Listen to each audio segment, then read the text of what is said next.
Hi, Gabby.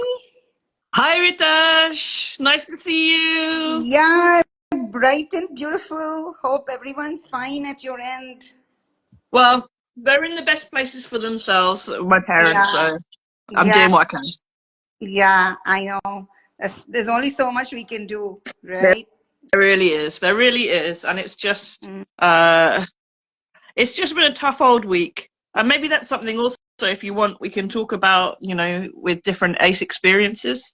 Um, Yeah, Up to you, of course, but. yeah, no, not at all. This is going to be a very freewheeling conversation, and that's how all our Insta lives have been. I think you might have I've observed joined or one joined. before. Yeah, yeah, right. And the beauty of it is, I think, from what I have heard you in our one early morning, late night meet for me, all of you are informal. And so, first of all, I can't contain my excitement, but yeah. So, welcome everybody. Again, another Insta Live. My friends say that it has become my addiction. I try to say it's a passion, but I agree it's beyond that. It's like on the weekends, I just get a little edgy if I don't have an Insta Live, I think. But the idea is not just about me. I'm just one person who's connecting, and just to very quickly introduce, I am Ritash, one of the co-founders of a pan-India intersectional grassroots queer collective called Rang. It became a foundation recently. Yeah, and we have lots of diversity that it's sort of a microcosm of Indians' diversity. In one lifetime, you can't understand India's diversity. And we are absolutely delighted to welcome Space London folks, Gabby, who, as I just mentioned a few seconds ago, we had been following each other, I think, but I actually heard her and Reese, who's already joined, in the comments, and we will invite him a little later today into the conversation, or whenever Reese, you're ready. Yeah. And yeah. And then also, Lucien, who's also one of the co-founders of Acespaceldn London, will also be there in the comments. Then along with us now going live is also Shiva. They are also Ace, like me and Gabby, non-binary. Shiva is one of the co-founders of Nestum Sojesk. We've been doing these Insta Lives together from last year.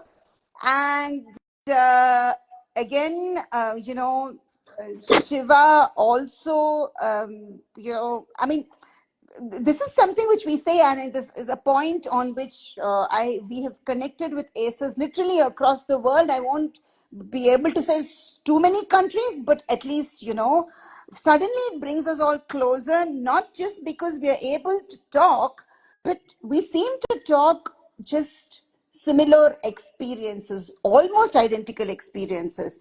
Whichever part of the world you're in, somewhere, is like, oh, is that a sexuality? Are you people queer? You know?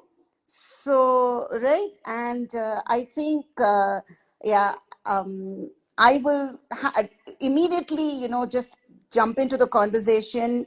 The other group, sorry, just to introduce, who may not be able to join us, but has also been part of this, effort of having so many Insta Lives since last year is. It's called Life Gets Beautiful Today. Two young founders they have in various cities of India, southwestern India, or whichever. That just shows how bad I am at India's geography. But the thing is that, what we are trying to do, okay, is make these conversations not just informal, but about our lives, the way we live them. Yeah.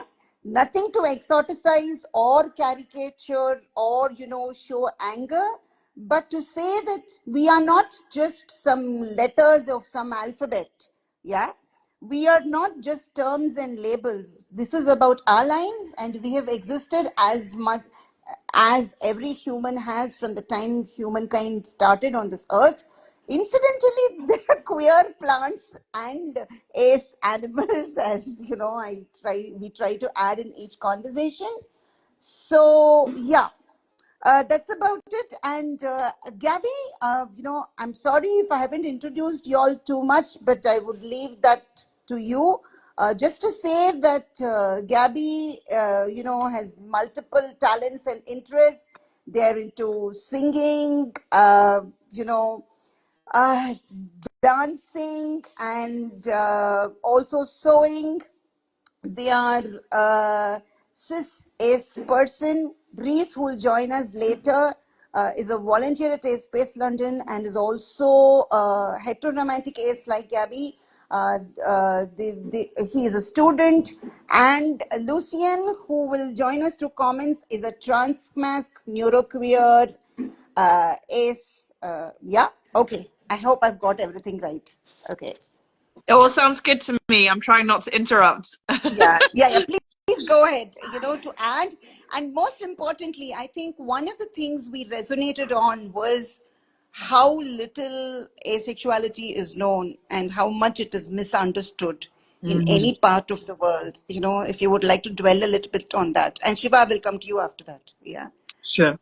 Yeah, I think it's one of the things that contrasts us with other parts of the LGBT spectrum, really, is like the fact that we are so little not. And I'm very struck by that when I read things like we've all probably seen the report that Stonewall and Yasmin Benoit put together, and I was very struck by, it's not just ace phobia that they're facing. In a way, what they're facing is ace ignorance. So the assumption of doctors that when you bring up something like related to your asexuality, that therefore is a medical problem and therefore should be medicalized, that you should be given drugs or put onto therapy, in person, like verbal therapy, just for something that is intrinsic to your nature. And it strikes me that it's not just, it's we all know the kinds of aphobia that comes directly to someone like Yasmin, and thankfully I haven't had in my own life. But I feel like in a lot of settings, what we're facing is more just this outright failure of information at all to be existing. And I feel that myself. It's like we all talk about the ACE PowerPoint, right? Yeah. that half the reason a lot of us don't come out is not just how whether people will be negative about it, is that how much explanation do you want to give? Like, how much time do you want to spend explaining yourself? And I think what also strikes me thinking about this, because I was thinking about our conversation before I joined, is in my younger days, I'm 47. I remember having conversations which were pre-ACE in a way, because I didn't know I was ACE at that point. And I remember having to trying to explain to people that I was slower, I didn't find attractive as much, that I don't understand why people are attracted to celebrities, for example. And the irony is that for me, having the term ace is amazing. It clarifies, crystallizes things. But in a lot of ways, in my interaction with people outside of the community, I'm still having to have the same conversations, really, that I had before I was ace, before I knew what I was talking about. So I that's kind of my thoughts on that, to be honest, at the moment, Ritash. But if there's something you want me to elaborate on, or we want to talk about something different, that's totally fine. So that's a fantastic way to launch into this. I will go a little bit to Shiva and return to you, Gabby. And whenever, Might have a we little were, snack. yeah, sure, please. It's little past lunchtime, I think, for you. Yeah, I keep drinking water all the time. I guzzle water, actually. Yeah. And, yeah. So, Shiva, you do the very, very tough this thing of not only, you know, talking about your sexuality, gender, and everything. Shiva does this with high school students. Yeah. Oh. Yeah. Yeah, yeah. And Thank you. yeah. And the thing is that, which, Shiva is a very modest person, but we have to draw him out. Okay. But from what I see, sometimes, these educational institutions, these structures are so difficult to penetrate, right? Okay. And what you learn Yeah, about sexuality is limited to your high school biology textbook. Okay. And, well, there are lots of dropouts who don't go, but maybe in some ways they have a little bit more freedom to explore. Okay. And, so Shiva, I know we have discussed, but it's always a different context that we discuss, right? Now, maybe we've not exactly dwelt on this question. You talk about sexuality, which itself is difficult because some adults are policing them. It's not that the children don't want to. Children want to. They know, like Gabby said, and then I remember she was also told me, like many of us. Well, I'm the oldest in the group. I'm 51, and my partner is also a gender neuroqueer ace. They were like, oh, that's why you both are partners. No, we did not know. We did not know for so many years, like we knew we did not like it, but we did not know that it's a possibility, that there's terminology like that. So we were like busy, I think, self-abnormalizing and self-shaming. Okay. And you know what? While there was mutual respect and, the thing, still we think, oh, we must try. Okay. Because we, Mm. and this is the thing, exactly. I think when we were discussing a bit about how we have to, what do we talk about? The pathologization is just amazing. You have hormonal deficiency. It's a lack. There are mental health issues. Of course, we may have mental health issues. Many queer people have. Most queer people worldwide have. But that doesn't mean. So, Shiva, when you talk about sexuality, and Shiva also talks about it in one of India's local languages. So how is it possible to talk again about asexuality? Have you tried it? What have been your challenges? If you have tried to talk about asexuality in your conversation. Um, hi, first of all, to both of you and all the audience who are listening to us. So, this was something which was not an easy thing, but again, we did want to mention, especially in colleges when we were doing it. Though not in schools, we were only talking about that there is an existence of same-sex attraction. So that is the only area we could touch upon, because the more we used to talk about was about biological sex and gender identities and gender expression. So when because sexuality is very less understood by the people in a very broad-minded way. So you know that, right? I'm sure even in UK they don't really do the sex education properly to the students in school. So here there is an issue, but we never shy to talk or tell people that, or the kids that, especially those who are in grade 8, 9, 10. Okay, that is like secondary school. Those who are in secondary school, we used to mention that there is a chance of people getting attracted to the same sex. So how we used to conclude. But in college, that is where it started. Like we used to mention that there are people who do not feel sexually attracted to any person, and they call themselves as asexuals. So we had this opportunity to discuss with students who are in their undergraduation. So that was not easy thing, but again we dare to, because people would again say, or immediately connect them to impotence. Usually asexual, they say, if somebody says, and that too with men, though not with women, if a man says like they are asexual in this kind of description, then immediately what they feel is, because that's a very common term they use for trans person or a gay man also in general. So we did give them as clear picture as possible.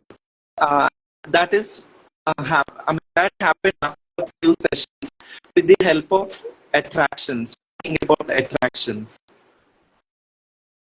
Oh, sorry. Um, yeah. Sh- sh- Am I yeah, audible now? now you Clear? are. Just, once we will try, I mean, in the next conversation when you come, we'll see how it is. Otherwise, maybe you can do only audio and try, because sometimes this connectivity always gives these issues. Okay. Yeah. So you want to continue Yeah. speaking, Shiva? We'll see if it's still echoing. Yeah. Or you done with what you wanted to say? Sure. I'll just sum it up Yeah. then. Let Yeah. me sum it up. So what I was trying to tell is, though it was not an easy task to talk about it in schools, but in colleges we did talk about it, just to eliminate the thoughts in the mind of people like asexuals is not the same as impotency. So people immediately consider that, right? Especially with men, because um, we have this kind of uh, misunderstanding easily. Right. Yeah. Yeah, because so much about masculinity, especially the forced hypermasculinity, right, is about, I mean, asexuality is completely not considered, and how sexually active you are, all that BS about it's very it grosses me out to even talk all that. Okay. Now, but that does not mean I'm being prude or I'm being, I'm abstaining. I mean, yeah, I'm sure you know that, but we keep repeating this because it's always conflated, and that, celibacy, prudery, abstinence, or you've had a bad sexual experience. Yeah, that's possible. If I tried, or if I'm demi or whatever, you're a sexual assault survivor. Yes, I am. If you're AFAB and continued to be that, in others' eyes, right, in the heteronormative world, yeah, you are automatically, available for assault, right? It's not that you're seeking it, you're trying to avoid it all the time anywhere on the planet. But yeah, but this is the thing, that as you said, I remember, and I was shocked to read that thing by Yasmin Benoit and Stonewall UK. And also, I have talked a few times, and you can see recordings with ace folks from the US, and I'm specifically mentioning, these countries, because much of anything in the world people would refer, right? US, UK, Europe, all right?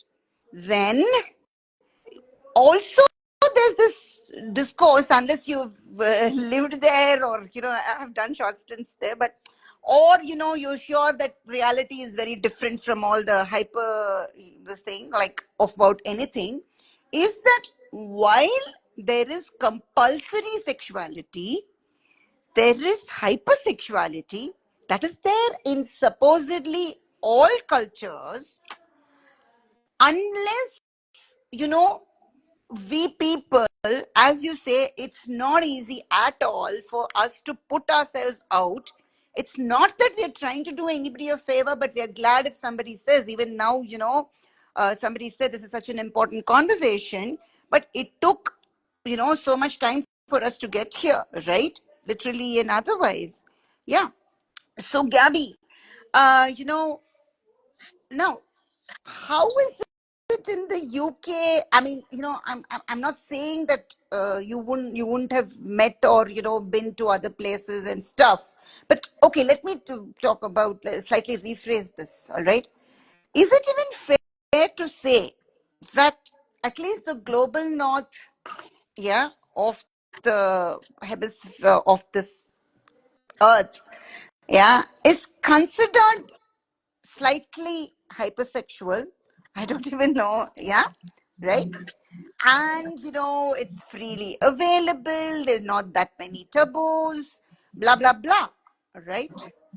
So asexuality is therefore uh, not just shocking. People can be shamed and if not pathologized, they can be shamed and teased and all that, right? Yeah. Maybe.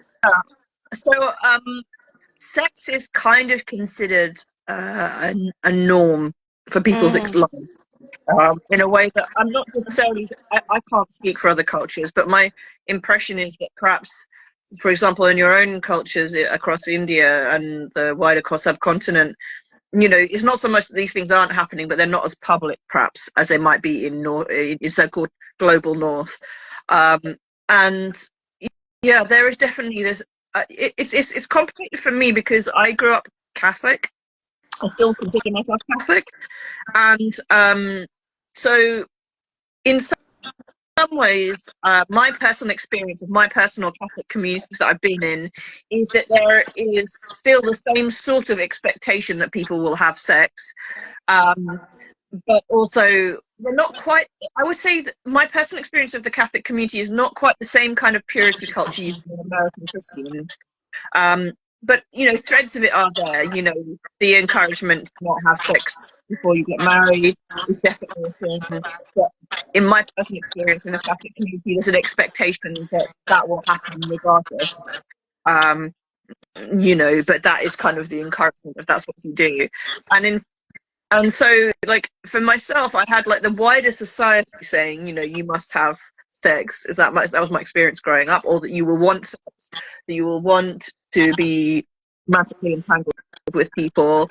But at the same time, I feel like in some ways my religious upbringing both masked my asexuality, but also protected me in a way.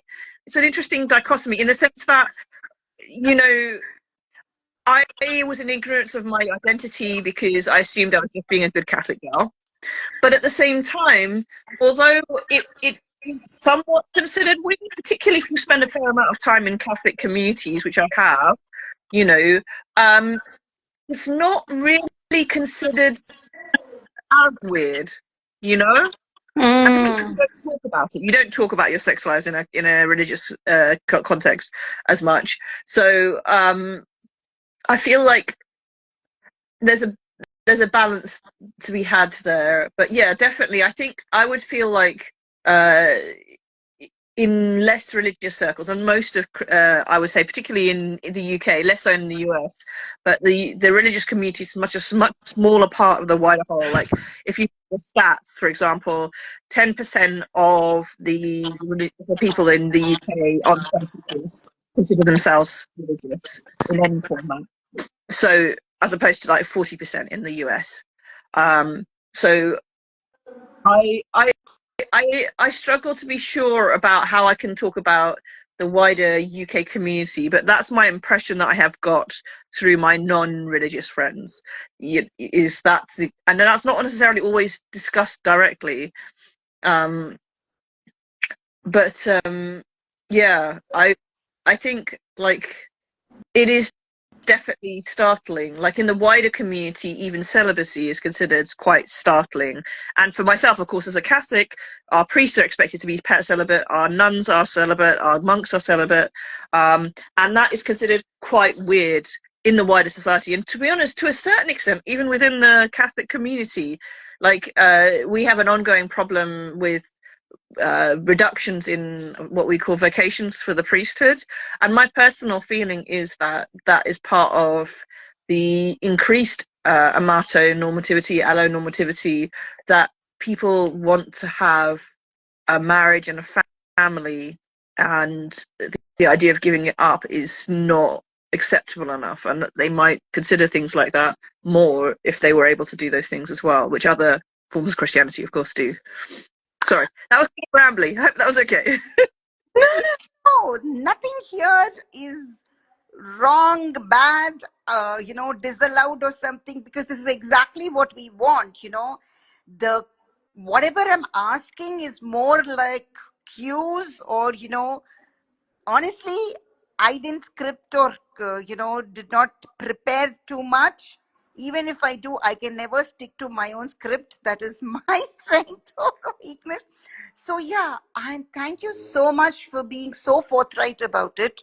First of all, I studied for like from kindergarten or partially kindergarten to class 10 or 10th grade. I was in a Catholic school, so that should summarize what it is for you. That to a Catholic girls' school, which I think would have driven me even half crazy if it was the contemporary times, So again, due respects, but I'm agnostic. Also, for me, A means more than S. Also, it's also agnostic. Okay. So, yes, which is why, we keep saying that it is not to be conflated with celibacy or abstinence. All right. Having said that, I don't want to go too much into religion, any religion for that matter. There are some so-called priests or saints of Hinduism, not the persons who are no more, but the ones who are alive. These are more like self-declared, and they are very abusive, to say the least, very corrupt. They all preach celibacy, okay, and do the opposite. And goodness me, I tell you, it's abuse, it's assault, it's bloody rape. That's what they do. And irrespective of gender, age, and it's, so terrible. I mean, like we will all get triggered, so I don't want to go into that. But this is the thing. People, please follow your religion, but yeah, do not have this kind of things imposed to some extent that somebody runs away from it, in a very traumatized situation. Okay. And over there now, many times the celibacy is imposed on them, right? And we know what happens after that. Yeah. I mean, exactly. You summed it up very well, Gabby. Right. And, just because someone is religious or not religious, we have every right, and maybe we even have a responsibility to say this, okay? And that is not asexuality. People do not become, we may discover our asexuality sometime, but it has been within us. This is not becoming asexual because of so many reasons. You are asexual because you're asexual, okay? It's as simple as that. But having said that, and then, just now, like Shiva was gracious enough to say about how whatever their gender identity, unfortunately, the heteronormative world, and more so again, the amatonormative, the allonormative world, will expect Shiva, Shiva, sorry to have to say this, to be, masculine, right? And masculine, again, is so many things, right? Now, so what happens is, along with that, again, and like Gabby said, and like Shiva also said, just to reiterate, especially for people who just joined, welcome again. India is about 1.4 billion people. Okay, we don't easily still discuss sex. People, but just have sex. Okay. Yeah, otherwise, where would 1.4 billion people come from? Not everyone can come through IVF. The proverbial stork doesn't visit. I don't think there are local this thing. Okay. Please, asexual people also can have sexual health issues. I think sometimes we have it more because, and the thing is, like, again, we all know, and right at the beginning, Gabby said this, because many people hide it. It's not that we are shameless. It has nothing to do with shame. I think we've somewhere surpassed that. Okay. And that is why we are able to openly and freely talk about this. Still, of course, there may be new people who may be judging it. That's your problem, not ours. You abnormalize, that's again your problem. to me, if you are, I do not abnormalize, but then to me, your normalcy may be my abnormalcy. Okay, I just won't be rude enough to say that. All right. Okay. So returning to, compulsory sexualization and, amatonormativity, allonormativity. We never say ace normative, right? Again, that whole normal is coming only in the allos and the amatos. Yeah. Okay. And the thing is that, and even more people find it difficult. How can you be heteronormatic and be asexual? Yeah. Poor partner of yours, poor lovers of yours, Well, they love me. It's not about sex. There can be so many. And first of all, love is love. There's so many kinds of love, okay? Oh no, nobody wants to figure that out because they have it in a set pattern. We are supposed to understand and clarify and demystify big, but they refuse to understand. But this is the thing, which is why, how many aces are there in the world? Millions. Where's the evidence? Well, I can't because, I haven't counted. And more importantly, I haven't found those millions. I know a few hundred aces, but they are not going to be open simply because of this whole, allonormativity and compulsory sexuality, abnormalization, pathologization. All right. Now, Shiva, uh, how do you handle these kind of questions or conversations within queer circles? I know, again, hopefully allonormative queers who are here, please don't feel insulted. Okay, this is not about us against you or something. We are all very much queer. But why is it, Shiva, if you want, you can dwell on it in a slightly different way. Why is it that we aces have this extra challenge? If we say we are queer, why should we prove, or why should we keep asserting, and why do other queers, or how do you do it? Like, if other queers say, oh, is asexuality, are you queer, and kind of.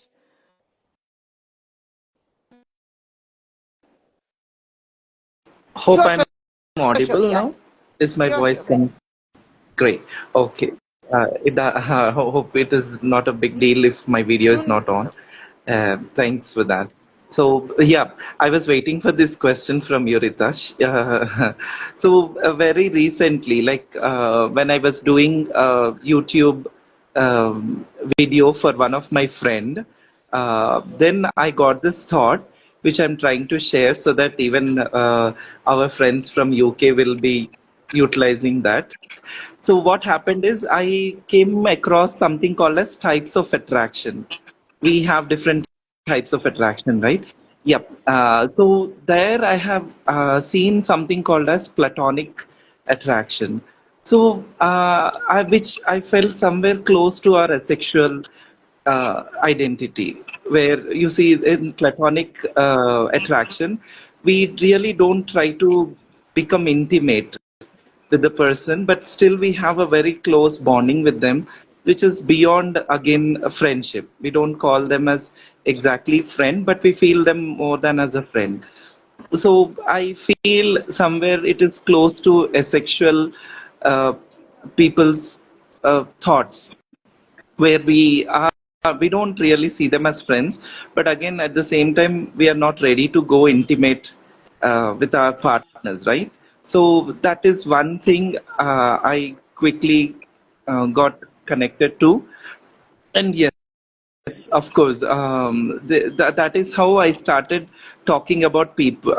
Talking about the identity to people who do not understand immediately. When they try to again bring up their own kind of thinking, then I ask them about this particular kind of attraction. So in India, it's very common. They call it as bromance and so on between men. They touch each other, they hug each other, but again they say bro, and it's like a kind of a casual feel. That's what they say. But again, definitely it must be having something like close to this kind of identity. That's what I feel. And when it comes to women, like I said, for men there is a trouble from the society immediately being tagged as an impotent. That is why they are calling themselves with all these things. So for women, we see this issue as like they are taking too much of freedom. because nowadays in India, women are also becoming financially independent, right? So there is a big challenge for women saying, if, just in case if they come out saying that they are asexuals, so there is a possibility for them to be demeaned, saying since you are financially independent, so you start thinking that you don't need a person in your life, so on. But it's not exactly the same. So these are the two things which I felt connected to our identity, which should be addressed in this way around, so that they can be handled smoothly. That's where I felt, and also not just smoothly, but in an understandable way.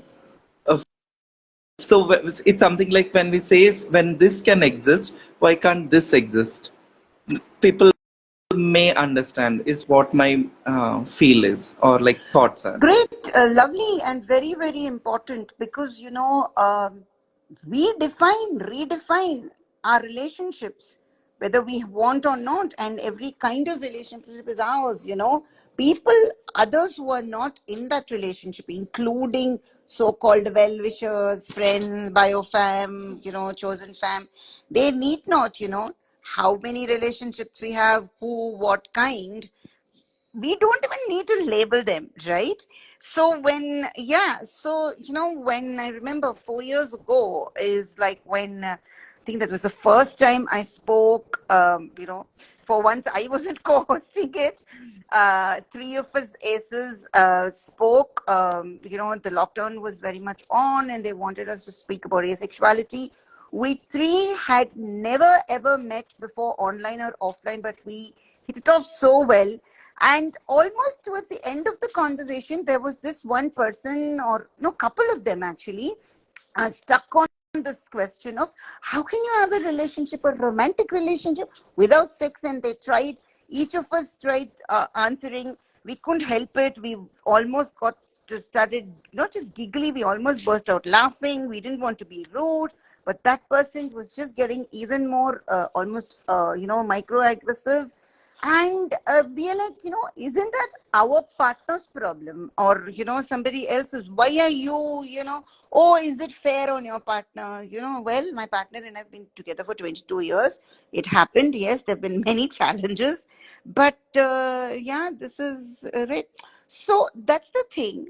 And also, like Gabby, you and Shiva just said, this is another common thing which is attributed to us.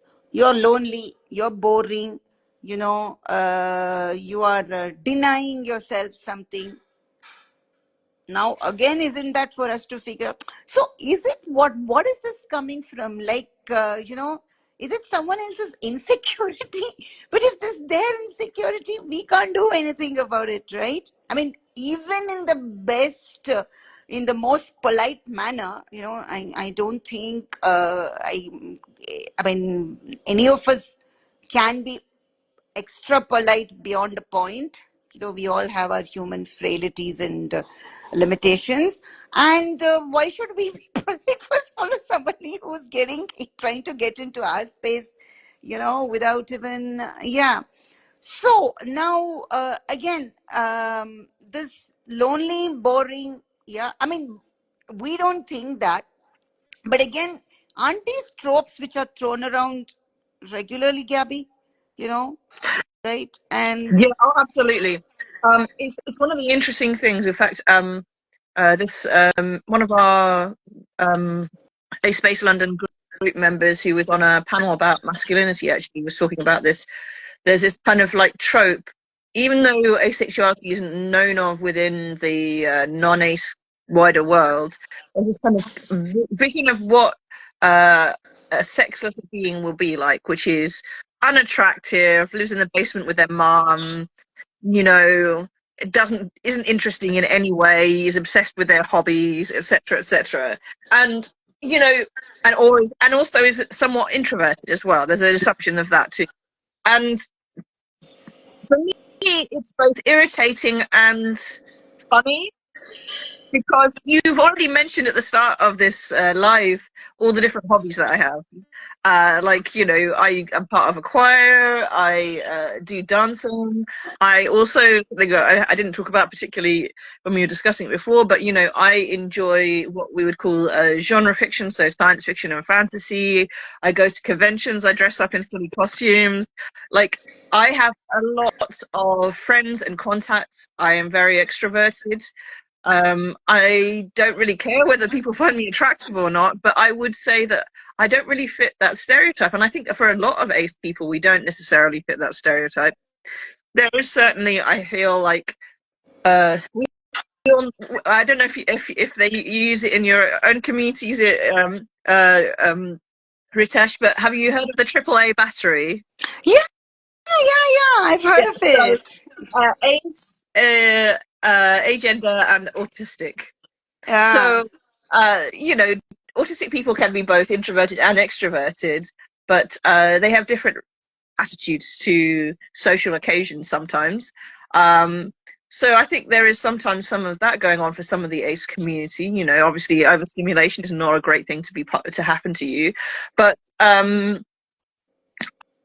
I feel like they're making assumptions about what makes a person unattractive, really, and I don't really know that we really care about that. You know, that they aren't things that we're after. You know, I don't. I am sure I am attractive to some people, but ultimately, like, it's a way of dismissing people, saying that that's Right. why you are where you are, and that's nonsense. You know, we are what we are because we are what we are. You know, not to be reductive. Uh, it's more like a social equivalent of what the doctors are doing, isn't it? It's Right. like in a doctor situation, they're like seeing your asexuality and saying, shit, you also got a psychological problem or you have a physical problem. And socially, what people are doing is they're going, clearly there's something wrong with you socially, right? That you can't cope with other people or you're not appealing to other people. And, you know, what irritates me about these kinds of stereotypes as well is that, like, from my perspective, as someone who I would sometimes call myself a nerd, or maybe what's the other word that people like to use about themselves? Geek. Yes. Yeah, exactly. I think people with really niche interests are quite interesting. You know, they know lots about a niche subject, and if they aren't, that's okay. Different people will find that interesting, you know. And I think, you know, introversion, of course, is also okay. You have to meet introverts at the place that they're at. You know, it's not that they never want to talk to people, or some perhaps might, but, you know, you have to meet people where they are at. I think that's one of the things I value hugely within the ACE communities so far in person.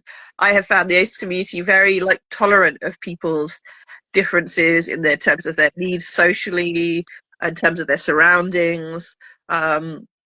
Very, just a very chill group of people in general, you know. And I think sometimes when they're not chill, it's because they have faced people being negative because they don't fit a societal norm, right? Yeah, beautiful. Actually, by the way, Shiva and I are geeks too. I think I told you I worked in IT, and then she was also worked in IT, and yeah.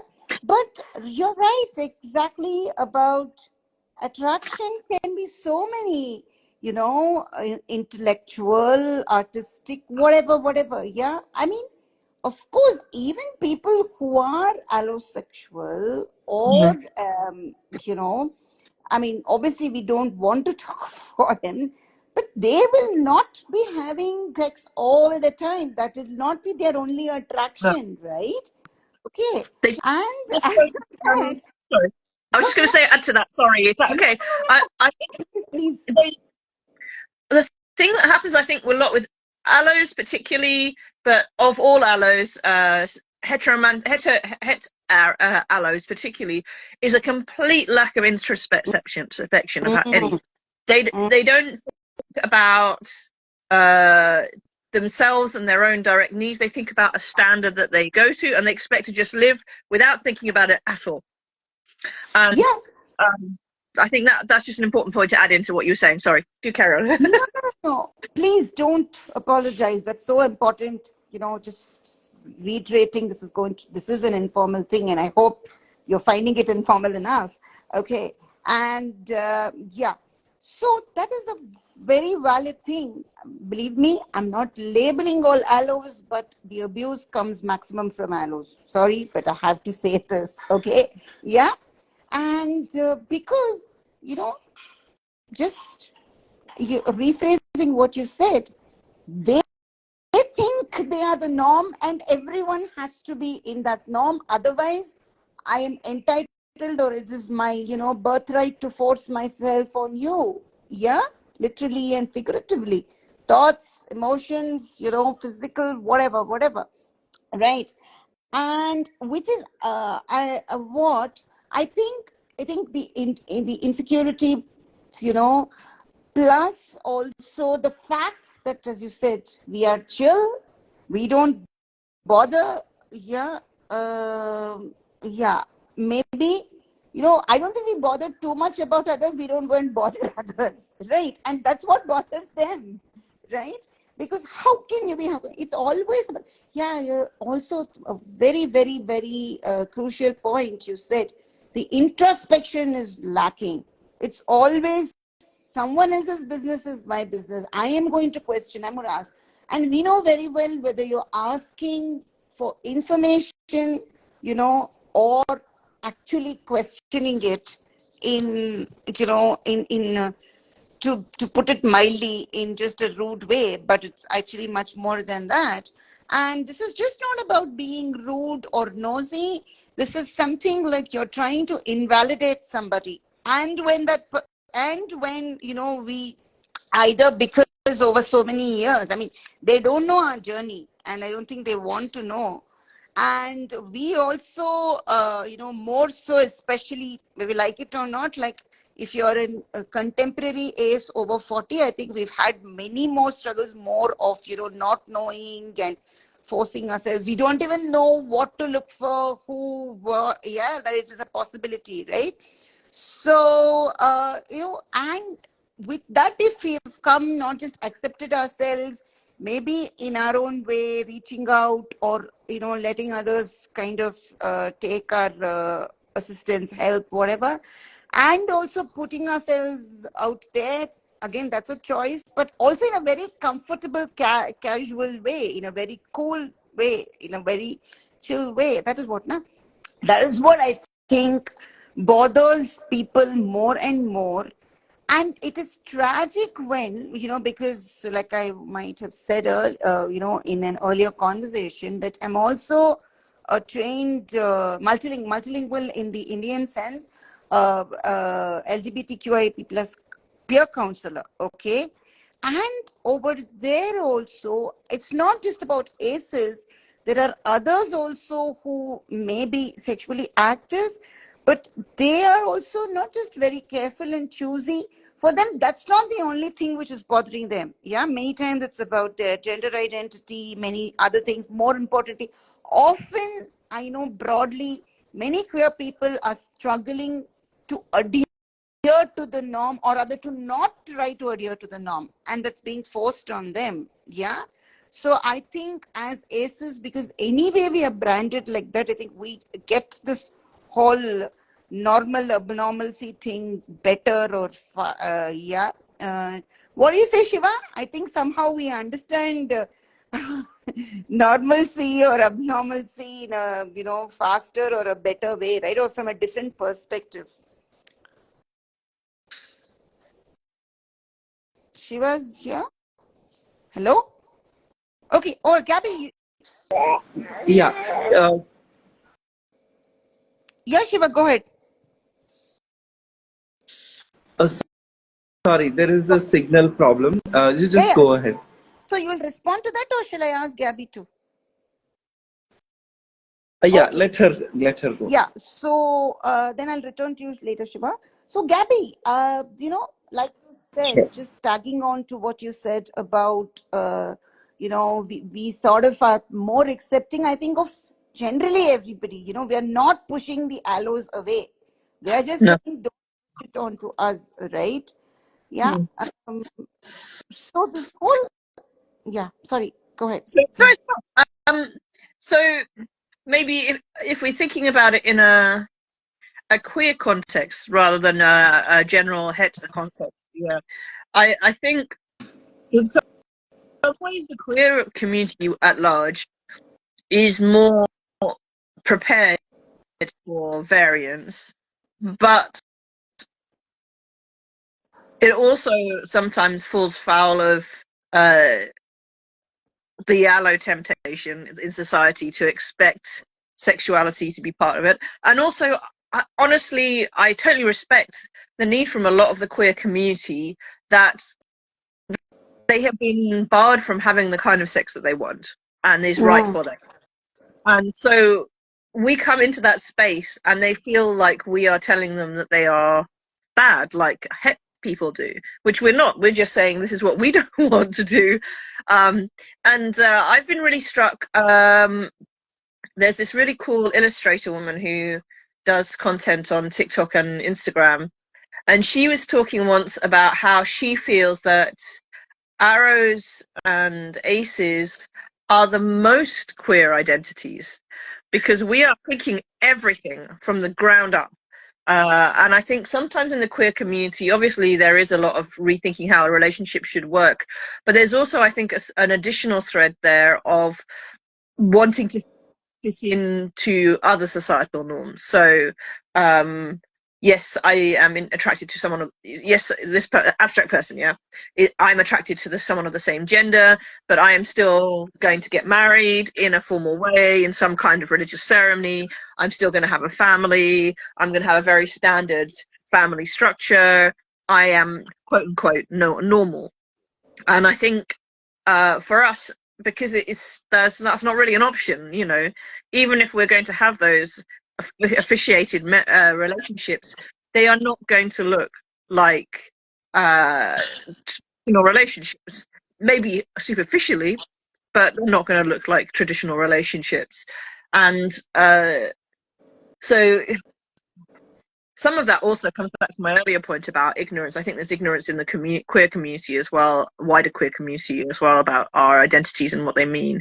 But I think, yeah, there is this kind of, like, I recently started going to a local queer group for adults, relatively new group.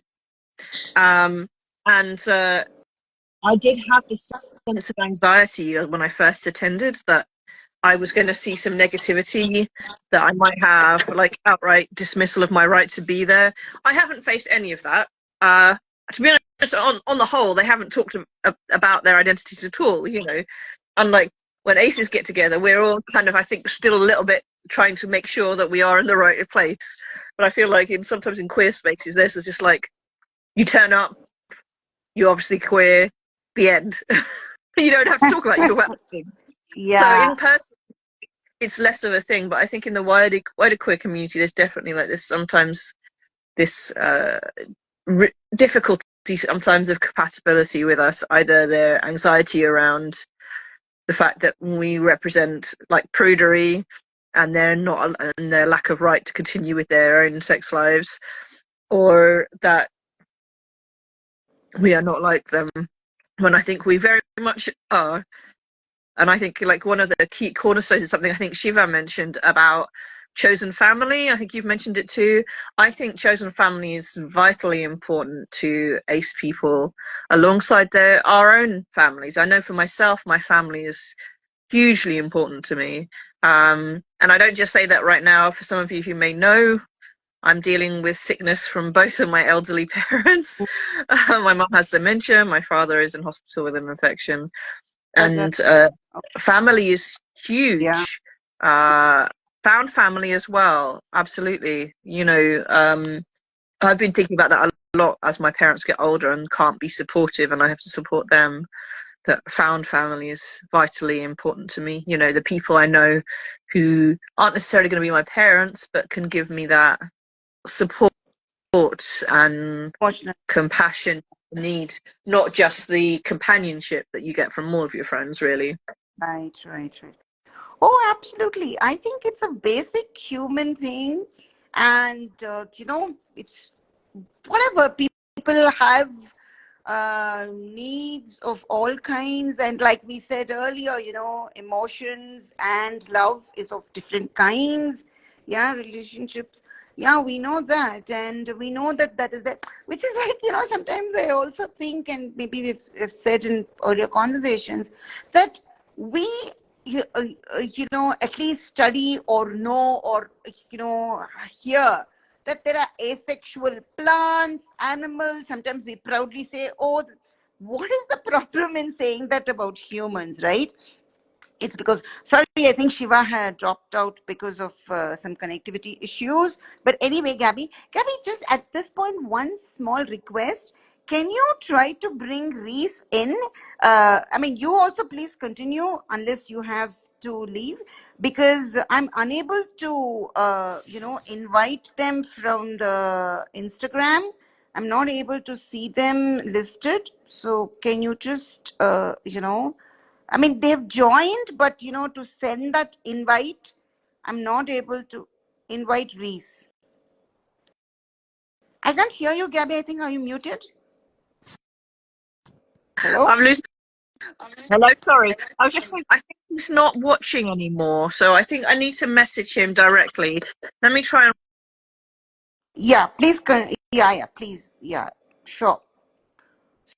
So yeah, to everybody who's here, we're just trying to bring our other guest speakers, come friends, yeah, who are also part of Acespace London. We introduced them slightly earlier, right? But and unfortunately, Shiva, also our co-host, had to leave because of, I think, connectivity issues. We will still try to bring them back, but despite all the connection networks and stable things we have everywhere, we often can't help encountering in so many circumstances such issues. By the way, just wanted to tell you a little more about Rang. Yeah, so Rang, is hi, Gabby. Yeah, you're back. So is Reese rejoining? I have messaged him, but I haven't had a response yet. I don't know quite what's going on. I'm so sorry. Maybe he got cut off at some point. So we shall see. Yeah, so much for technology. It always happens. Hopefully he'll be back with us soon. So I was not able to see a minute ago who was on the live. You've probably got an easier list somewhere. Who's watching us? Yeah. Can you see? Yeah. So, and I wave, but don't, let's not kind of worry too much about that. It happens. But yeah, and we've been having a great conversation. Oh, yeah, sure. Yeah. So would it be all right if I asked you a question? Of course, please. Yeah. So, I know that obviously in some ways there's a lot more public talk about varied sexualities in the so-called global north. How do you find that in your own country, and how do you how does it feel like when you talk about things like this, that they say this is a European thing that we shouldn't be talking about, or is it more similar in some ways to how it is in Europe? How do you find that conversation comes across? Beautiful, critical question. I think I'd have anyway said it, but and well, UK has no dearth of South Asian migrants or second or third generation, right? Right from curries to queers, you have it all, right? Yeah. For sure. Particularly where I live, there are a lot of Southeast Asians. We have a lot of Punjabis from Pakistan and India in my area. Sometimes when people have moved countries, they almost become solidified in a very formal version of their culture. So I'm interested to hear what it's like for you, is living in your own country, not having come somewhere else. So Super. Okay. Yeah. In my short stints abroad, I was in Southeast London actually at the turn of the millennium. But then, the turn of the millennium plus me being in IT, Y2K, all that was important. Sounds ancient. I'm a digital dinosaur. I remember Yeah, this is a new. Y2K. Yeah, good for you. Yay. So yeah. So that was so important. And then, specifically about London, the wheel was inaugurated and the Millennium Wheel was getting stuck each time. So there was more stuck than unstuck. Sorry, if I'm not being rude here, but yes, if people get my sarcasm, yeah, that's okay. Yeah, whatever. Right. So, not first things first, India or whatever version of India we had, yeah, that's why it's good you said the subcontinent. Some of our neighbors never existed before. That was British India, but there was an India before that. Yeah. Yeah. Thanks for messaging, Reese. Okay, so whatever it is, we've had even documented indigenous queer cultures forever. Okay, like for millennia, right? Now, undocumented, obviously, we know, right? Who writes history, whose history, and how they write. That's what's important. Okay, so we know that queer histories are very rarely written or discussed and stuff like that. But queers are there. We have been there all the time, right? So, and there are places now we have internal geopolitical boundaries, right? There are so many states and each thing like linguistically divided. The borders are always international borders, internal borders are always, there are skirmishes, there's tension.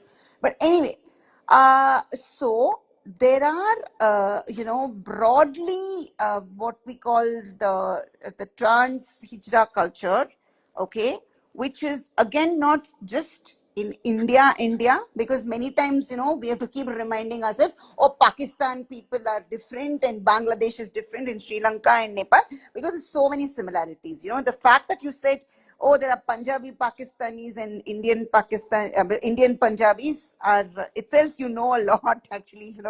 Once we cross the thing, we won't know. We have to keep reminding ourselves, oh, you're from Pakistani origin, I'm Indian origin. Okay, fine. So what, we can be friends, right?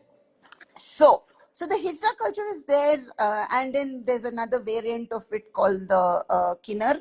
So that's there in India, Nepal, Bangladesh, Pakistan.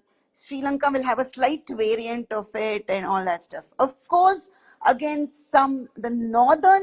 what is called the northeastern parts of India, there are about 8 states there, or one is a union territory, I think, which shares a border with more like with Bhutan, Myanmar, and all that. They are more like East Asian rather than this thing. But that's the thing, no? India is so diverse, so you can't say India is only Bollywood or India is only Punjab or Tamil or whatever, right? So that is also India, but the queer cultures there are slightly different. Okay, so there is multiple indigenous Indias. Okay, there are, right. So, but now for people, and this is only the people who want to erase or invalidate us. Oh, being queer is a fashion. It's English as in not British, but it's English speaking people's thing. It's a Western export. It's urban. My foot. Okay, get any of the people who've been here for not lived, nobody lives for beyond, for on an average beyond 100, right? But there've been traditions for thousands of years. So how can you say it's an export? And there are like multiple subcultures, right?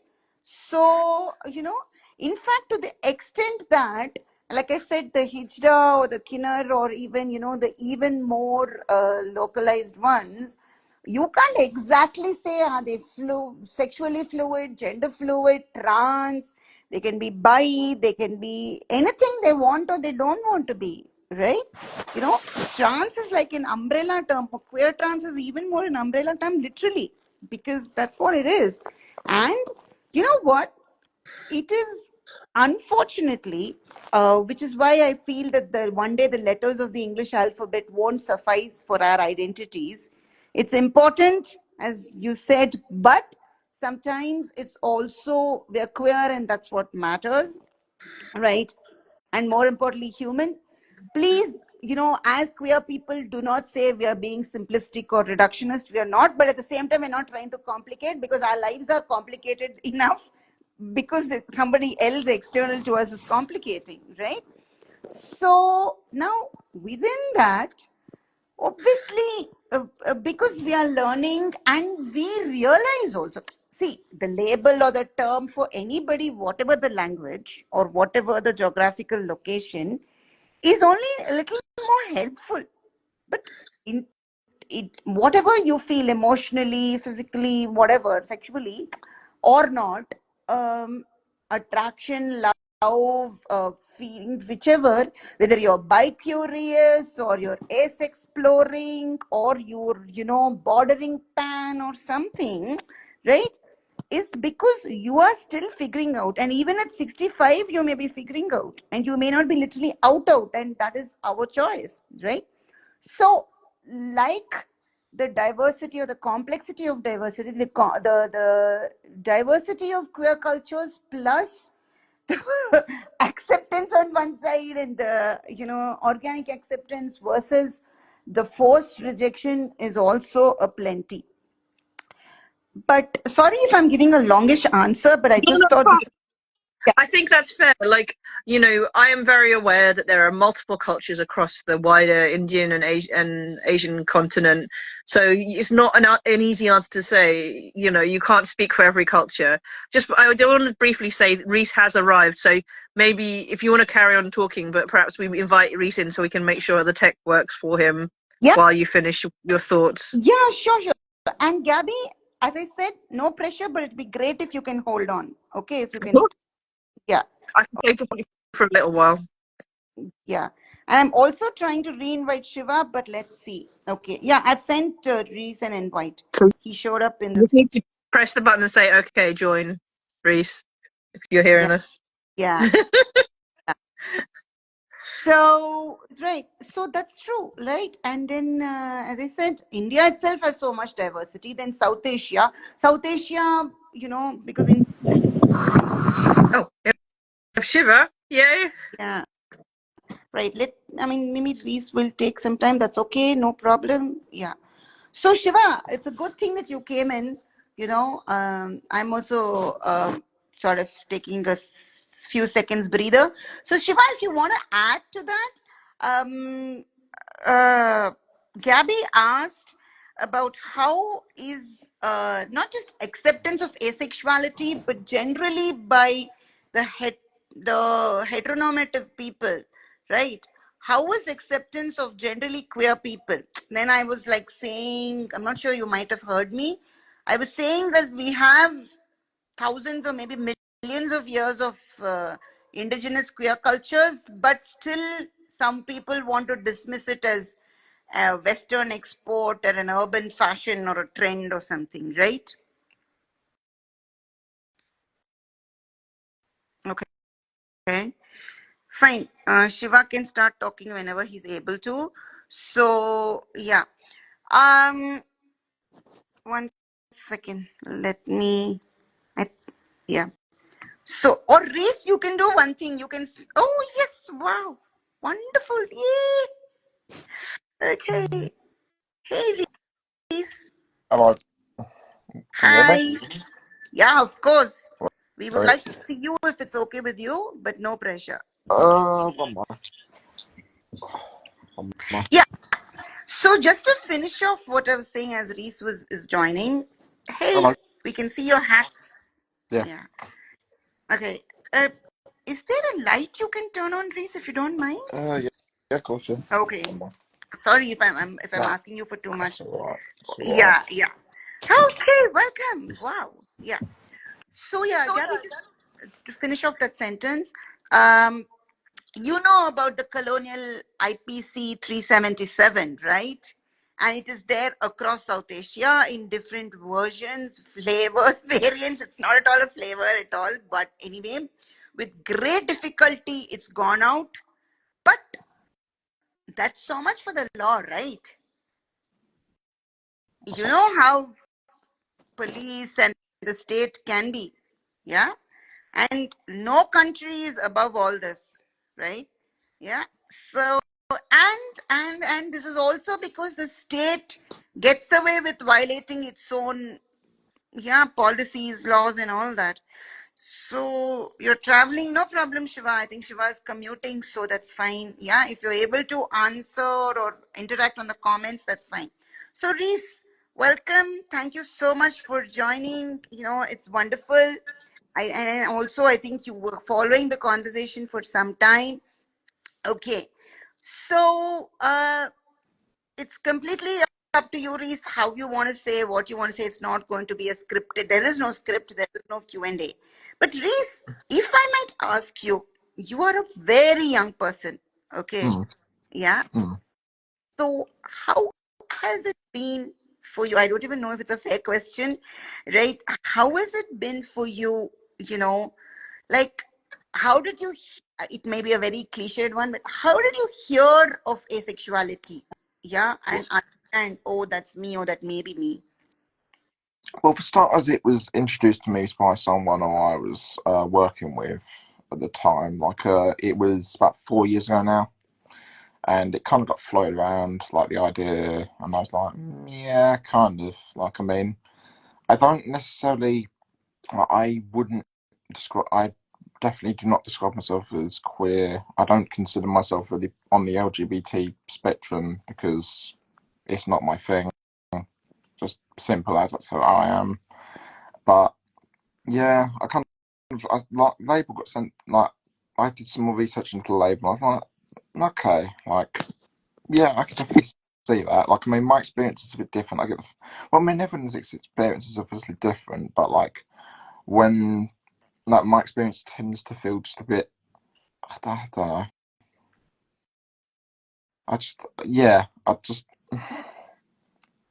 like my experience is just like as a young person, it's a bit different. You know, it's like, well, yeah, as a young person, it's quite different. Sorry, I'm losing my train of thought here, but like, as a young person, it's kind of like, it's a lot of learning, and sometimes you find that people tend to invalidate you a bit because it's like, I don't know. Basically, you're still getting older. You're still gonna like, you're still gonna end up finding out like about yourself like when you get older, and but even for me, I subscribed to that when I was like 18, 19, but then I kind of, as time's gone on, things ain't changed. I was like, okay, so yeah, I probably am this then. But yeah, I don't really have too much else to say on it, to be honest. It's not really a great deal, you know. What is this? Then I will. What? What's that, sorry? No, I was like, Gabby was, very nicely nodding her head. If she wanted to respond to what you just said, this is not commentary, but sort of, because Gabby and I went through these so many years of not knowing, that. Yeah.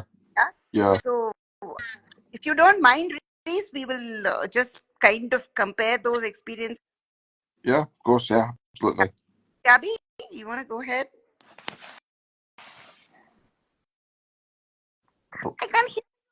Gabby, you might need to unmute. Yeah, Gabby's muted. You're still muted, Gabby. Yeah. Okay. Something with your audio.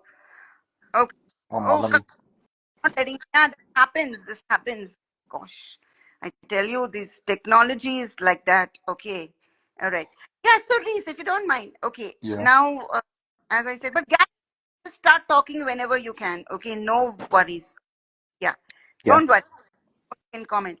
So Reese, when you just said, and I think you've shared this a little bit earlier when we were texting and all that, I was like, wow, that is so lucky. Yeah.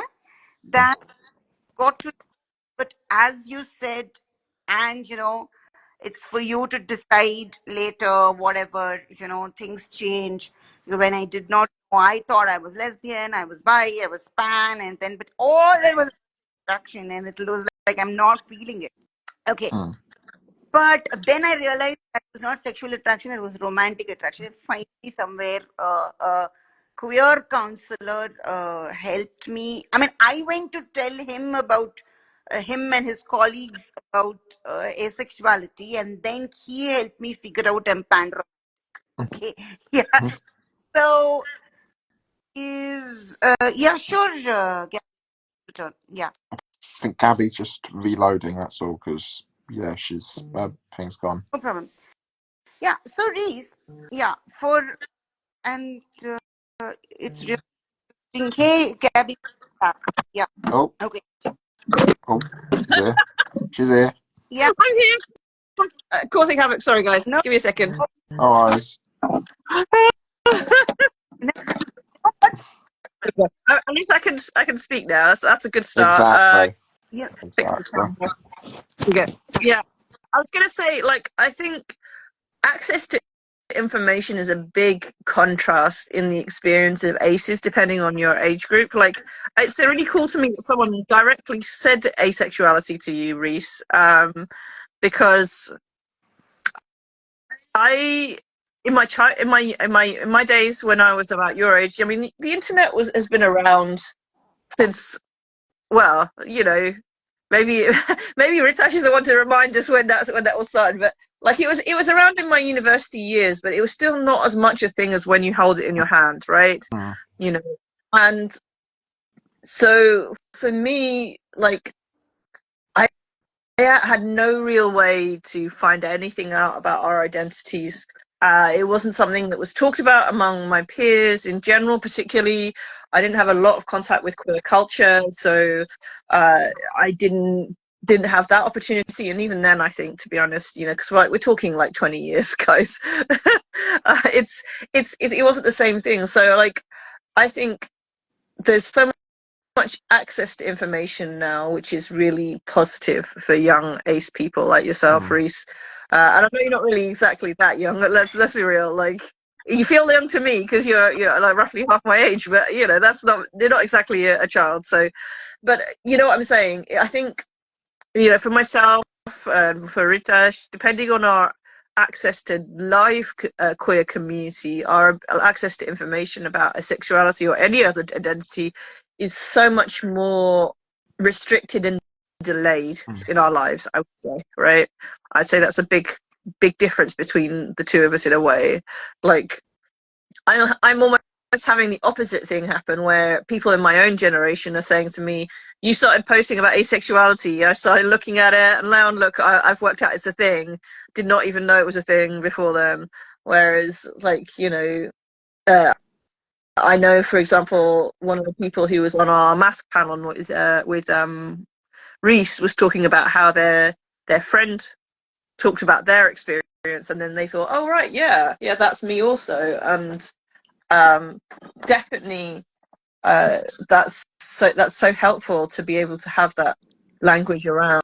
That's not to say that if I had grown up as Reese has, that I would necessarily have been ace any sooner. You can't know how you will react to these things. And heteronormativity is so strong. Amatonormativity, all those magical, enormous words are so strong in society.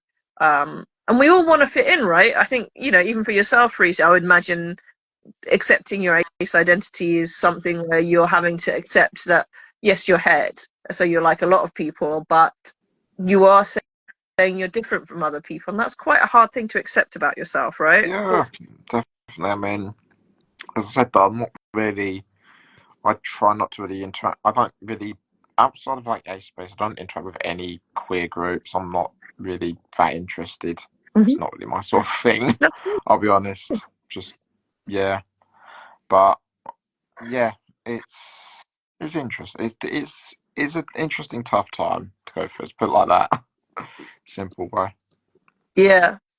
I think also there's something for me about finding my identity in my 40s as well, that there is an element, I would say, Sasha might be able to agree with me on this one, that in your 40s, there is an element of you really don't care as much about what people think of you. Yeah. And I think in my 20s, I would have had a lot of concerns about that. And in my teens, most definitely, that how are people going to perceive me? I do think, don't get me wrong, it's not that I don't think about it now, but it's in a slightly different way. Like in general terms, if people don't know I'm ace and they think the way that I live my life is weird, I don't really care. And I'm not saying you do, Reese, personally, but it is more in your mind. I get what you mean. Yeah, it can be very. Young people can be very judgmental of other young people. Let's put it like that. So, like, I've seen it all too well with my own generation. So, it's a thing. I think it just grows out of eventually as you get older. You just start to realise that comes with life in it. Just yeah, absolutely. I hope that helped, Rita, to give a bit of contrast. Abby, you actually and what matter where you were. I still recall, and I for a reason that I think I shared, you shared, whatever each by brace yourself, thanks to them. That this sums it up. I am, in my mission, and this is what, or I exactly with what. Oh, I mean, it's like meeting someone who's 40 plus and and a different country. That different country doesn't matter at all. The different language, whatever. The base things are so much closer for basing age. I know I'm getting very this whatever silly or whatever, but I can't help it because I'm like, damn, we have to ace everything. It's not like a mission, but I can't keep this within me.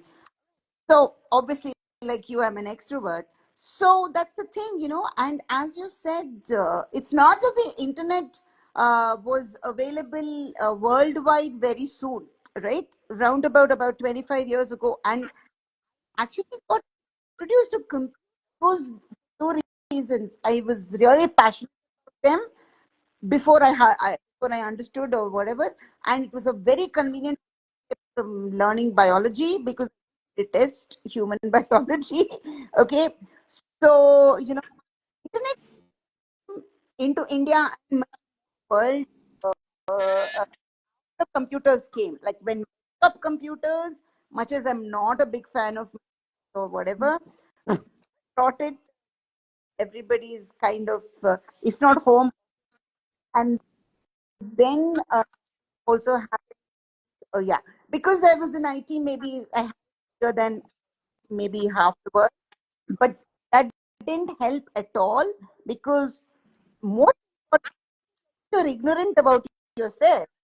You look for where and how is the next thing, like yeah.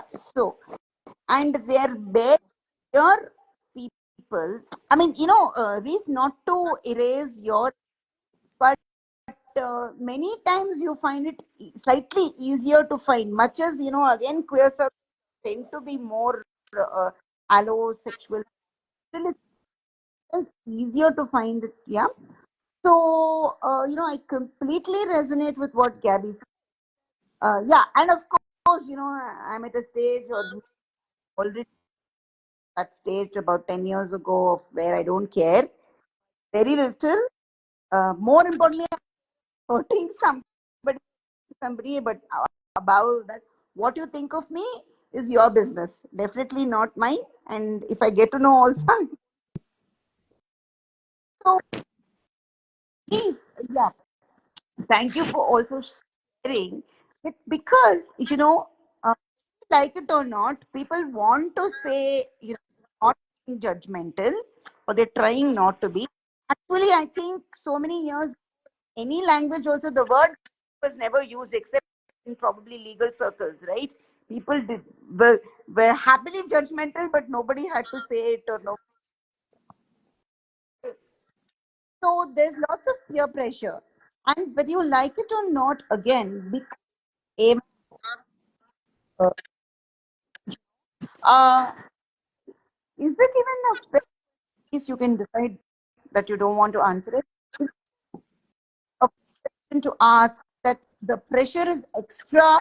Uh, that too, like it's wonderful that you're actually open in it, right? But do you find extra pressure because of your gender, that you're not expected to be asexual or you're expected to be LO or whatever? Sorry, cut out towards the end. What's that for me? Sorry, I'll just repeat. I just said that because of the gender, I think you're coming in and out, Rita. Shall I try? So I think they're trying to say is because you're masculine, was it much harder or different to Okay, that makes sense. Yeah, totally. So I sorry, would. Rita. no problem. Thank you. This happens with connectivity. Yeah. It is what it is. Yeah. Right. Well, I almost certainly, Like, I mean, I've done a lot in the past, particularly regarding like mask identifying and ace guys. Like, I run events for mask and ace guys for people here. So, yeah. But for me, it definitely does affect how that is, because I do identify as a very mask guy. Like, that's how I always come across, and that's how I want to come across to people. And I do definitely think that has affected the way people see me. Like, because usually a lot of mask guys being ace has kind of affected that way people see me, because not if you're a mask guy, you're always expected to want to do things with people, and you're always expected to be looking out for something, if you know what I mean. And then when you kind of go against the grain in that sort of thing, it can be very. How do I describe it? It's very. People don't really get it. They don't understand you. They think they think something's wrong with you. They think there's something up with you. And they want to they'll either deny you entirely, they'll push back on you, or they'll just be like rather dismissive of you. They'll just say like, oh no, I do like.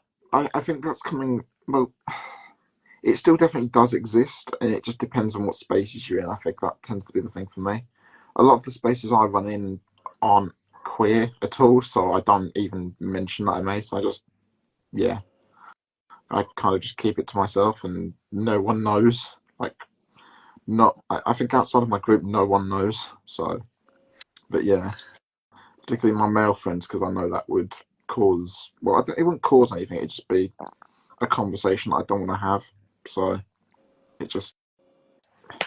But I think the problem with asexuality and masculinity is that it's also a very, for lack of a better term, like it's sort of a women-dominated community, or a very, at least a fab assigned community, or whatever you want to call it, basically. And I tend to find there's not really any spaces for guys in there, and a lot of it tends to be when the discussion is purely based around issues that, like ace, like non-binary, and ace women face. When you're kind of a guy, it's just a bit. You feel very out of place, if you know what I mean. Like, No. you feel alien in your own community, and it makes me not want to interact with the community, because it's like I just don't feel like I belong in this community. So that's kind of probably pushed why I don't feel any sort of connection to the community itself. Like, other than my group, I don't interact with it. Simple as. So I don't have any interest in it. So as sad as it sounds, as sad as it is, it just, it's just not. Yeah. I was going to kind of jump in a little bit there. Firstly, I think I hope we're going to find more community for you, Reese, because you're starting a series, hopefully, of meetups. Say again, so you found a bit of connection issues there. I couldn't pick up what you said. Okay. I said, firstly, I'm hoping you're going to have more community around you because you're starting a series of mask events, socials. So I'm hoping you're going to find more of that. Yeah, but I think it's really true that there is a lot of AFAB and feminine people in the ACE community, very much so. And I think that comes back to what we've been talking about in a way, that although you can be considered weird for not wanting to engage with sexuality as a woman, there is a level at which there's a general assumption that women should be not interested in sex and should be physically visible to be attractive, but shouldn't be necessarily, flaunting it and being very sexual. So there's like complete contrast of things in the same time that people are expecting from women. And I think so sometimes that makes it almost easier for a woman to say that she's asexual than it is for a guy. I think, like all spaces, sometimes it's hard because we kind of have to do the work ourselves. Some of the other LGBT communities have been around, they're a bit more established, but Reese wants to find community that makes him feel less different from the rest of the community.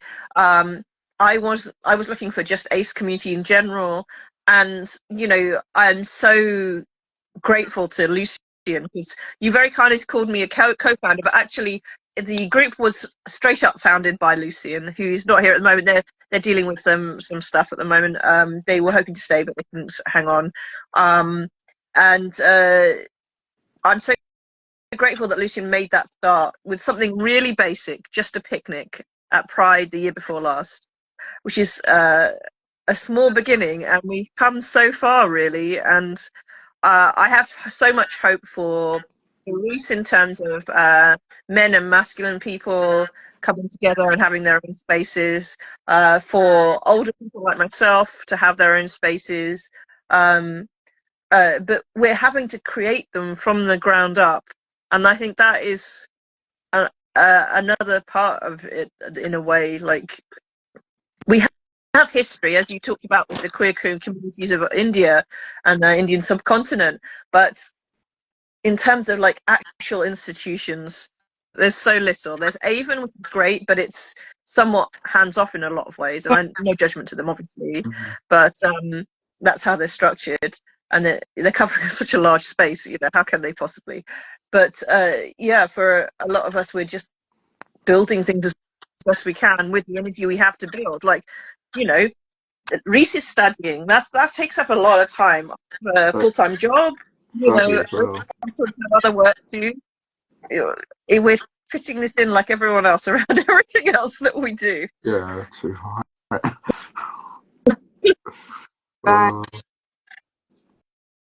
Yeah. So, something. Can I respond? Yeah, of course. Absolutely. Yeah, sure. Thank you, first of all, for you, to you both. And Reese, I am very also touched, apart from being grateful, because, it's part of your vulnerability. It's part of the challenge, right?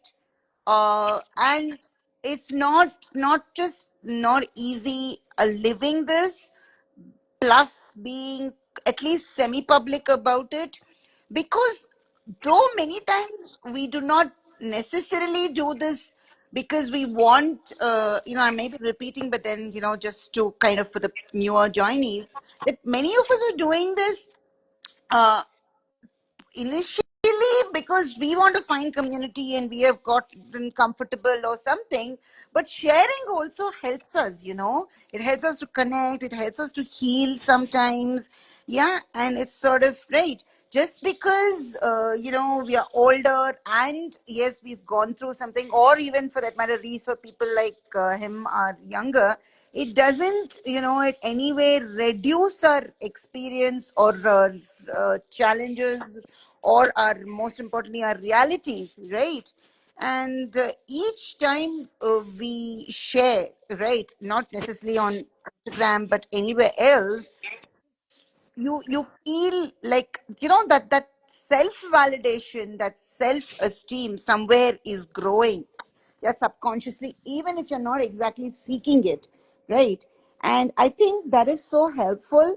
And every time, like, you know, a couple of people have been interacting, and thanks to them, especially, but each time I hear this from others, especially aces, because we know that queer or not, it is so misunderstood, misrepresented, that people are like, oh, thank you for saying your ace, you know, I am that too, or I'm exploring. I was like, oh, really? I don't even know why I said it in a completely different space, you know, like, and I've heard this more than once, and I'm like, oh, I'm glad I said it then, and maybe that has encouraged me sometimes. Even then, sometimes, you know, I am hesitating. The gender fluidity, I'm able to say it easily. Okay.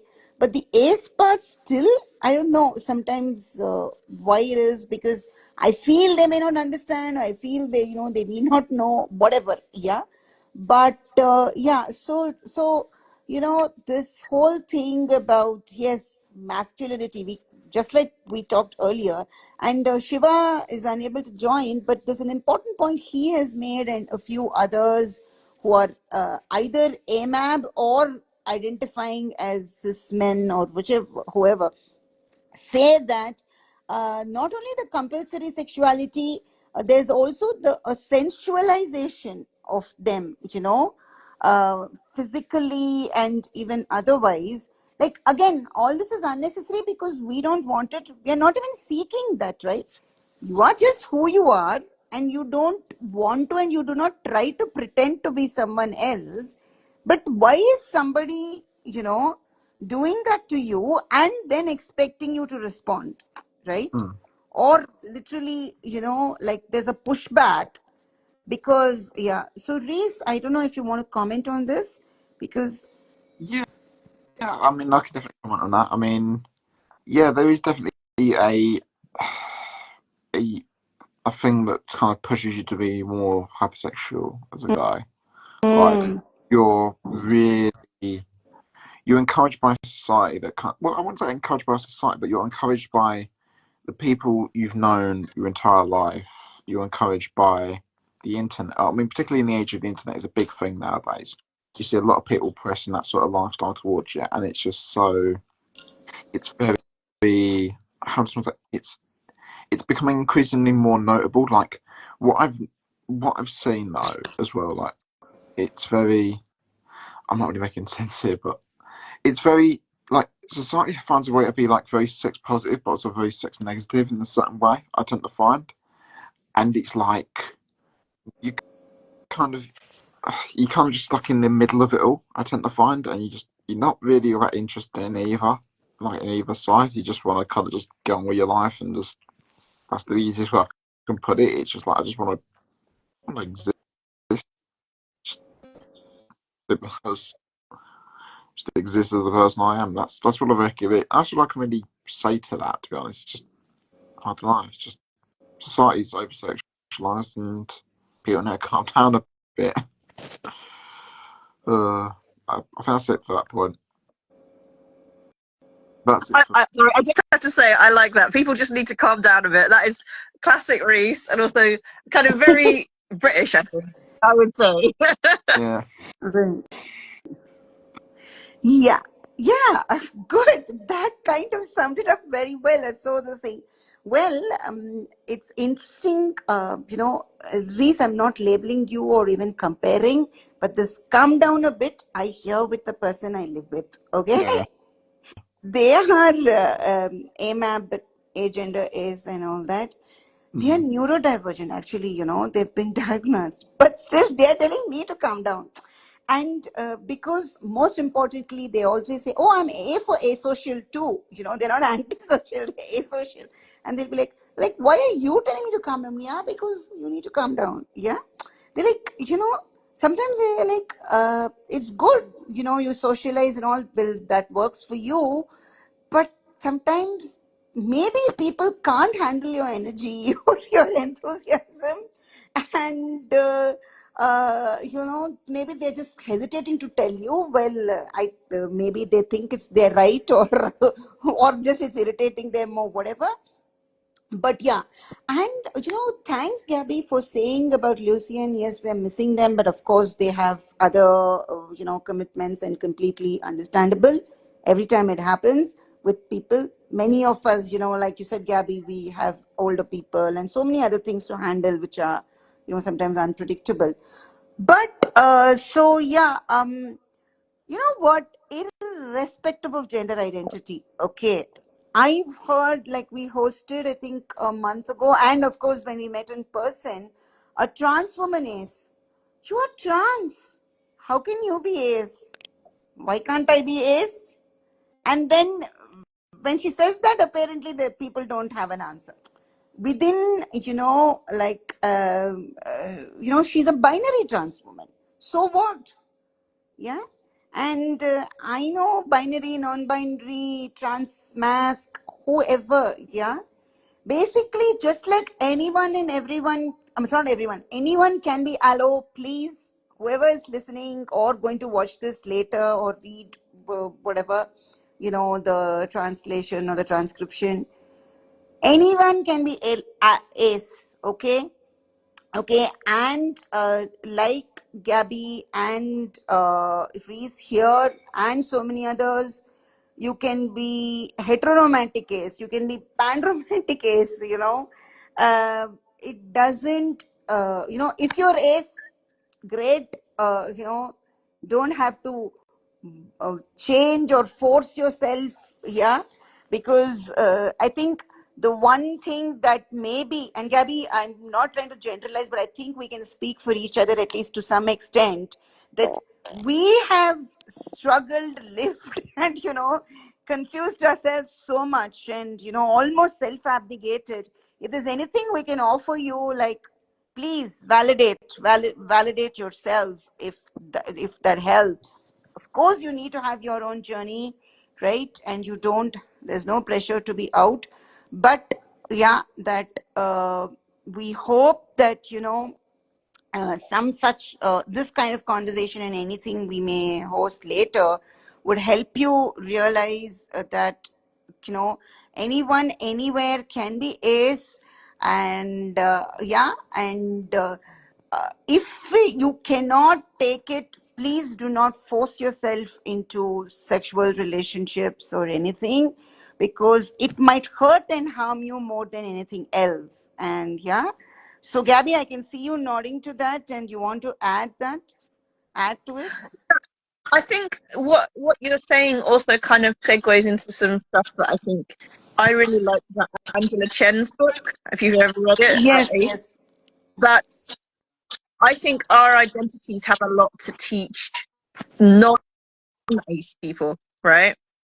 That because, like, much as I said earlier, I think Grace might not have been there at the time, that like a lot of allo and het people don't really self-examine themselves and think about their own sexuality in great detail. In some ways, they worry about whether they're meeting like this abstract standard about how much sex they should have, whether they should be having sex this number of times, and and whether it matters, and worrying about the fact that their sex lives have gone down and so forth. And I feel like asexuality points out to people that whether you enjoy sex and you want to have sex or not, there's no standards, right? There's no specific amount of anything that you have to have, and 0 is fine. 0 is also a number, and if your number is not 0, that's also okay. And I think sometimes we feel so awkward about the way that we're different from mainstream society as ace people that we forget to appreciate that we have something to teach people, right? That like I was very struck recently by the way in which a lot of people hierarchize their relationships. So, gold standard romantic relationship, permanently attached through a marriage. This is the sainted relationship, and if you have that, you're supposed to think that this is like the entire focus of your life, and bonus tiny periphery is all your friends. And or sometimes also like even your family are the deity, like, right? That your family are most important. If your partner disagrees with your family, that's it. And my feeling is that all of that is crazy. Right. If you have a romantic partner, which I don't have, they are obviously very important. You're going to probably put in a certain amount of energy early in the relationship, of course, and prioritize that for a while. But ultimately, all of your relationships are important. That doesn't mean to say that you spend the same amount of time in all of them. But like for me, even before I was ace, I remember getting really angry around Valentine's Day. And resenting the fact that I was made to feel less than because I was single most of the time on Valentine's. I think I have had maybe one Valentine's where I've been involved in someone, and that didn't work out, but that's fine. And I remember posting this long rambling probably dig out where I would basically say, do I have no value as a daughter, as a sister, as a cousin, as a friend, as an acquaintance, as your librarian? That was my former profession. I'm not one now, unfortunately. As your friend from choir, or your work colleague. Not all of these things are necessarily going to be the most important to you all the time, but all of them bring value into your life. And I think I probably try and spend time with people who are perhaps important to me but don't have to spend that much time with me.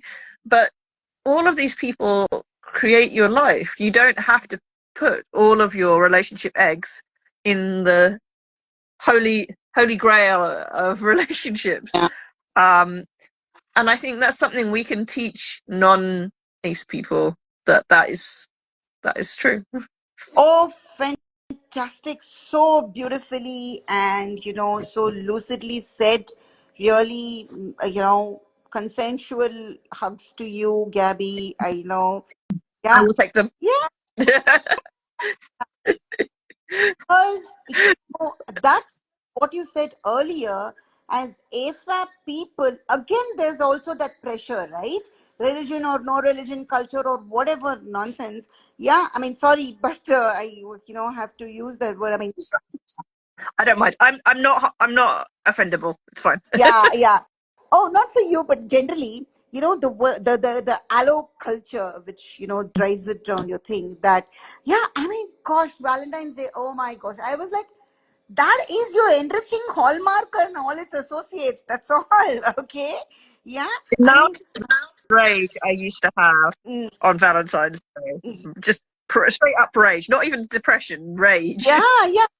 And then now it has become like I seem to use dark humor or general humor at everything. If people want to consider me rude, that's fine. But because I mean, like, even if you have a partner or more than one or a romantic, I mean, I don't think we many times express or program our life. I think one time we both went out for dinner that day. We went early because we both are sort of early birds, like not in the sleeping times, but whatever. So it didn't even strike us what day was. We were like going back home, and we're like, why is everybody sitting couples here, what's happening?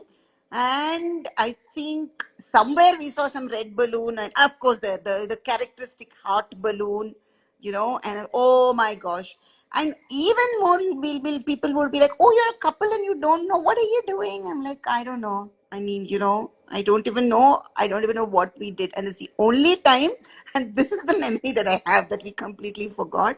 And I don't think we ever afterwards have also valued it. As you said, every relationship which matters to you is important, and that's about it.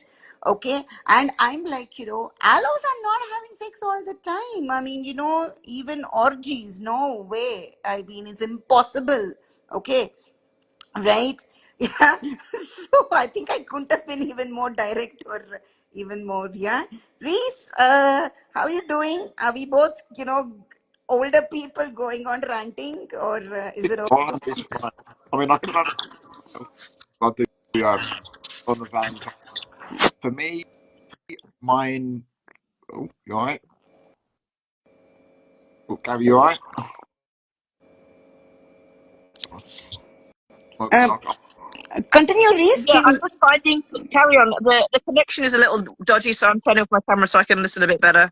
Yeah, no, it's cool. Right, yeah, but for me, like the Valentine's Day stuff, I think I've had experience. I've relationships. Well, my thinking my older, I've been in a lot of different ones, and yeah, it's not really like. I mean, for me, Valentine's Day has not really been a big thing at all because it's just like it's a day where capitalists get to sell you a bunch of Super. expensive saying they love their partner. Like it's not to say they love their partner on like one day of the year. Like at the end of the day, you love your partner every day of the bloody year. It's like for me, it just doesn't really mean anything like that sort of day.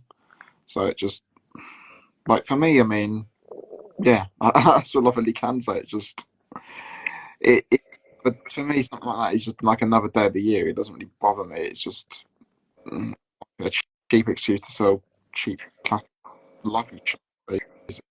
So anything, I don't know if that's relevant at all, but just yeah, yeah, that's about it really for me. That's all I really have to say on that point. So I mean, if any of you guys have got anything else, or I think it also depends if you spent a lot of time out of relationships, because like it is. I feel like Valentine's can feel very exclusionary if you're constantly not involved. So like yeah, for me at Valentine's, like I said, I've maybe one out. So I know I'm 47, so I can't say 47 because obviously I wasn't interested in Valentine's all the way through that period, as a child, obviously. But I would say that like to never be able to participate in a holiday it just felt very like judgmental of me, dismissive of my existence, if you see what I mean. And I totally agree with you, Reese. It is totally commercial, but it does also exist within like ideas that society has, about what is good and what is not good. And the one thing I used to really enjoy about Valentine's was my parents, both quite artistic people, very cute, used to draw their own Valentines to each other every year. Which was adorable. That's the one thing I liked about Valentine's. Oh, that reminds me, my late maternal grandmother, she was my partner in crime and everything else. Yeah, she barely studied in her one of the local languages till class 4, but I think without any big ism or ist or anything, she was much more progressive than so many people I've seen after her, including her own children who all got multiple degrees. And then, so she used to say, so she converted it into the local language Telugu, which is our mother tongue. She's like, oh, I heard there's something like Lovers Day, I was like, Grandma, where do you get all this information from? Yeah. Oh, people are around. Apparently, they give roses and all that stuff. So fine. So, but I said love can be anything, right? She's like, yeah, yeah, yeah. I was like, just amused by this whole thing. So, yeah. Yeah, sure, Gabby. I was also going to say we're almost going to wind up. So that's a nice thing, like maybe your parents would be much younger, even if my grandma was around. But still, I think for their generation, definitely, right, in whatever country they are in, uh, it was not so much of a thing. And like Reese said, yeah, even I think for us, Valentine's Day, not just in India, but even I think globally, it became a thing only maybe 25, 30 years ago. And again, it was all completely commercial, as I learned later, that was a very hallmark thing. So, you're just enriching all these people. So, yeah, just to, as we are winding down, Gabby and Reese, it's like, as aces, while we are not trying to, or we don't want to, we somehow are, sort of challenging the norm, which is, or rather multiple norms, of which patriarchy is a big thing, right? And it is, I think, that which bothers people. So it's not so much, we have, I think, reached an stage where we are uh, m- uh, less comfortable with us. We were fairly comfortable with ourselves. Nobody can be 100% anything, right? But those people's discomfort with themselves is kind of what they're trying to reflect on us, and they're expecting some response, and often they expect a pushback, and which we may or may not do, depending on our nature or habit and that moment, perhaps. And I think that's what bothers them more. There is by being ace, we're just being ourselves. We're not trying to set out to do anything, or do anything to anybody, right? Yeah. uh yeah, probably, yes, the bloody caused globalization of Valentine's. Oh, totally, totally, totally. Yeah, because you have, there was a time when e-cards could be sent. Even now they're there, but there were very many problem. So it was all. And what happens is, how many of you have actually seen your heart? It is not so red or that shape, right? What is this whole thing about red balloons, pink balloons, and all that stuff?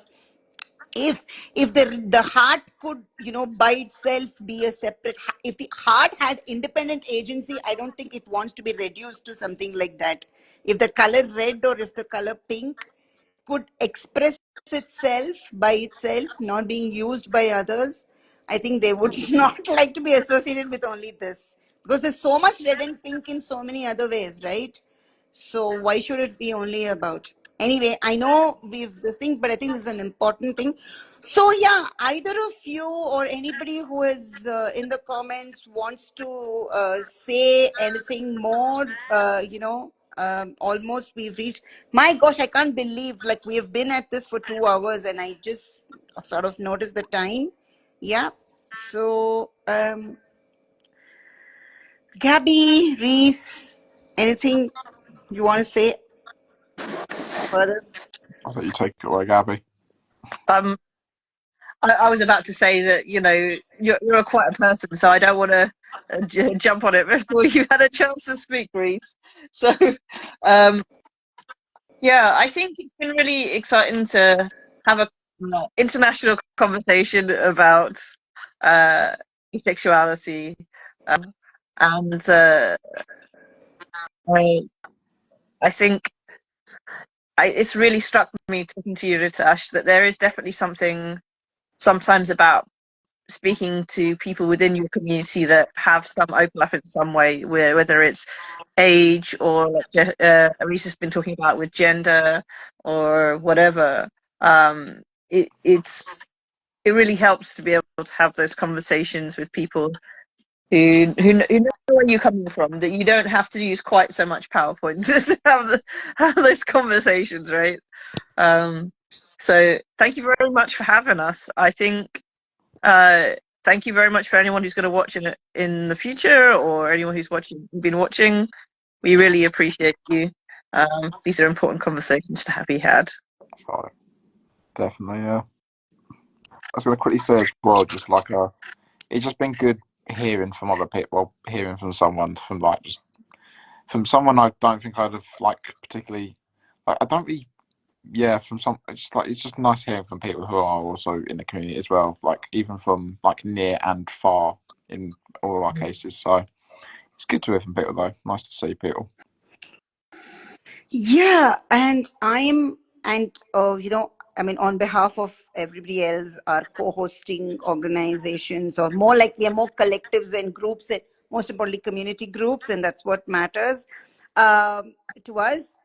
Organization or not, formal, informal, doesn't matter at all. I think by now you both also understood that. So we are immensely grateful. We will continue acing life and the internet and the planet. Yeah. And by the way, we don't convert, but if you want to, yeah, you can reach out to us through DM or whatever else. Yeah. And this has been fantastic, brought us much more closer.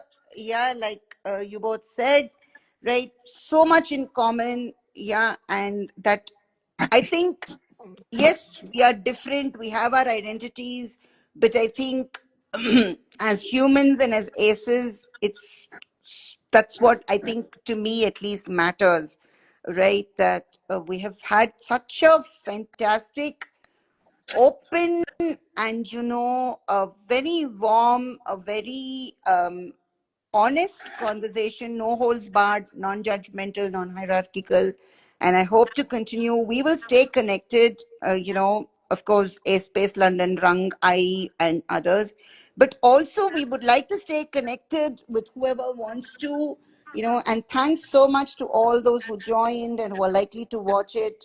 Please comment, share, DM us if you want to, and yeah, and that's about it. Thank you so much again, and all the best, and happy weekend. Yeah, lots of Thank you. love to everybody. Yeah, bye bye. All right. So I will be closing this and sharing it, and with y'all as collaborators. Okay. All right. Yeah. Yeah. Lovely. Bye.